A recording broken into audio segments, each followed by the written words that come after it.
रूस के लूना 25 अंतरिक्ष यान के चांद पर लैंडिंग के दौरान क्रैश होने के बाद पूरी दुनिया की नजरें भारतीय मिशन चंद्रयान 3 पर टिकी हैं। यान का विक्रम लैंडर के चांद पर लैंडिंग करने में कुछ ही घंटों का वक्त बचा है।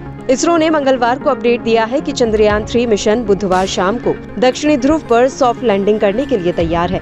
भारत दक्षिणी ध्रुव का अध्ययन करने वाला पहला देश बनना चाहता है। चंद्रमा के इस हिस्से पर अभी तक कोई भी मिशन नहीं गया है। इससे पहले लूना 25 यान भी इस सप्ताह दक्षिणी ध्रुव पर उतरने वाला था, लेकिन उससे पहले ही दुर्घटनाग्रस्त हो गया।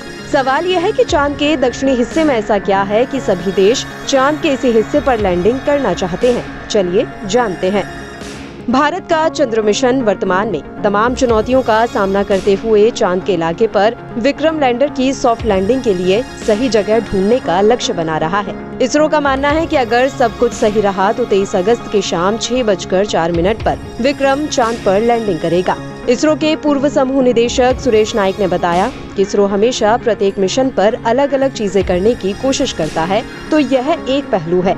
दूसरा पहलू उचित मात्रा में पानी मिलने की संभावना तलाशना। चंद्रमा के दक्षिणी हिस्से में बड़े बड़े गड्ढों के कारण काफी गहरे और स्थायी रूप से छाया वाले क्षेत्र होंगे।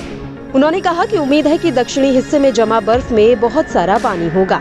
एक अन्य कारक ये है कि इसकी अद्वितीय स्थलाकृति के कारण बिजली उत्पादन संभव है।